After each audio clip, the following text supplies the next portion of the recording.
Dalam beberapa hari terakhir, berita tentang salah satu startup di Indonesia yakni eFishery tidak hanya menggemparkan banyak orang, tetapi juga mencoreng wajah ekosistem startup Indonesia yang sedang berkembang. Ya, hari ini saya akan membahas apa yang terjadi dengan eFishery dan apakah ada alternatif exit atau justru ini menjadi babak terakhirnya. Sebelum saya membahas lebih dalam apa yang terjadi dengan eFishery, saya ingin menjelaskan terlebih dahulu tentang startup ini. Jadi eFishery ini adalah perusahaan startup yang mengembangkan teknologi untuk budidaya ikan dan udang, yang mana sudah didirikan tahun 2013 oleh Gibran Huzaifah yang berfokus pada solusi teknologi untuk meningkatkan efisiensi di sektor perikanan. Ada 3 produk unggulan yang berhasil menarik perhatian pembudidaya ikan. Yang pertama ada eFeeder, alat pemberi pakan otomatis yang disesuaikan dengan kebutuhan ikan, mengurangi pemborosan dan meningkatkan hasil. Yang kedua ada eFishery Cloud, platform berbasis cloud yang memungkinkan pembudidaya memonitor kolam mereka secara real time. Dan yang ketiga eFishery Smart Fish Feed, pakan ikan inovatif yang lebih terjangkau dan efisien serta memastikan nutrisi optimal untuk ikan. Jadi sebetulnya teknologi ini itu tidak hanya inovatif tetapi terbukti memberikan hasil selama ini. Salah satu pembudidaya di Baturaden Banyumas misalnya berhasil meningkatkan hasil panen ikan dari 2.000 benih menghasilkan 200 kg menjadi 750 kg dengan 4.500 benih dalam satu kolam berkat teknologi ini. Dan dari performanya selama ini, eFishery berhasil menggait banyak investor, baik nasional maupun internasional, seperti East Venture, Star Group, dan tidak berselang lama dari kejayaan dari pendanaan yang baru didapatkan, muncul masalah di Desember 2024, yang mana ada whistleblower melaporkan adanya dugaan penggelembungan data keuangan eFishery. Laporan itu mengungkapkan bahwa pendapatan yang dilaporkan perusahaan itu jauh lebih besar daripada kenyataannya. Menurut laporan resminya, eFishery ini mencatat pendapatan mencapai 752 US dollar dengan laba 16 juta US dollar.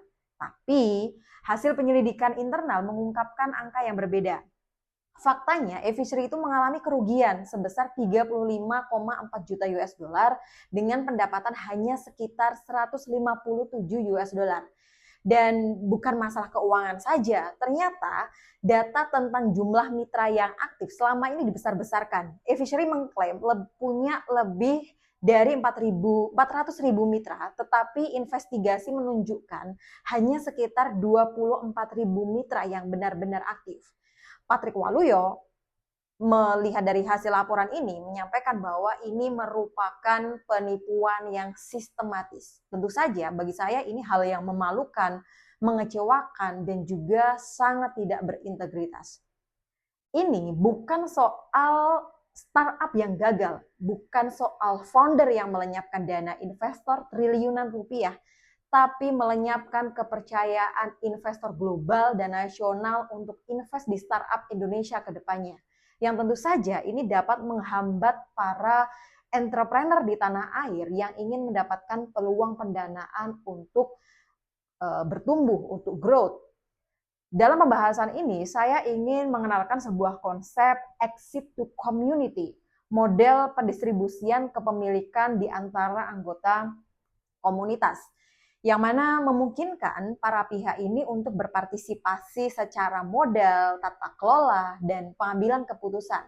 Konsep ini digunakan oleh startup non-konvensional yang memilih exit ke pihak-pihak yang terlibat dalam rantai bisnis ketimbang IPO.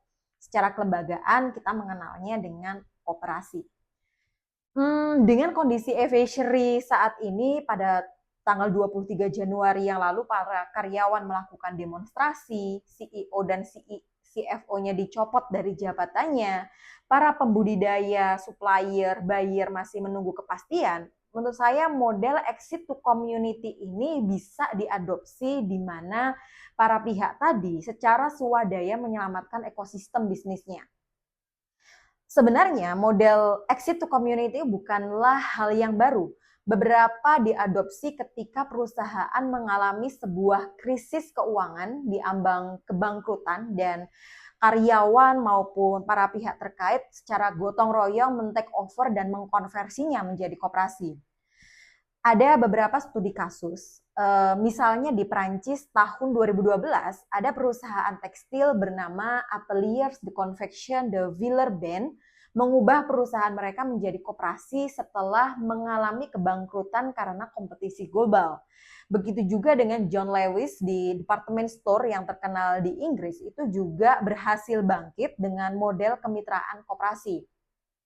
Ada juga coffee shop yakni di Portland Red and Black Cafe yang terancam bangkrut dan bangkit setelah diambil alih oleh karyawannya secara kolektif. Tahun 2022 sebetulnya eFishery ini sudah mendirikan koperasi multi pihak dengan para pihaknya itu ada pemrakarsa, kemudian ada para pembudidaya, supplier dan yang lainnya yang terlibat dalam ekosistemnya. Namun kata pengurusnya belum dioptimalkan secara bisnis prosesnya. Jadi apakah eFishery bisa bangkit kembali? Menurut saya dengan potensi yang ada saat ini masih memiliki potensi yang besar untuk bisa bangkit ketika berhasil mengadopsi exit community ini. Namun menurut saya ada 3 hal yang perlu dipenuhi terlebih dahulu, yakni pertama adalah eFishery perlu memiliki paguyuban pembudidaya ikan, yang mana paguyuban ini sebagai modal sosial dasar yang kuat di antara para pembudidaya ikan.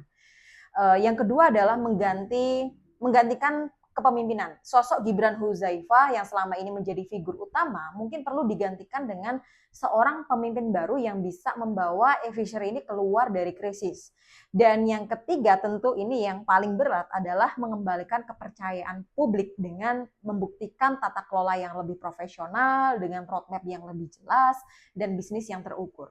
Jika ketiga hal ini dilakukan, bukan hal yang tidak mungkin eFishery ini bisa bangkit dan juga lebih kuat dari sebelumnya.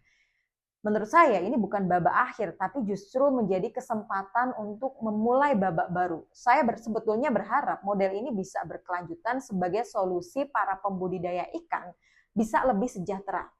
Jadi menurut kamu pendapat exit community ini bagaimana dan apakah ada peluang lain yang bisa dimanfaatkan? Tulis di kolom komentar ya. Bye.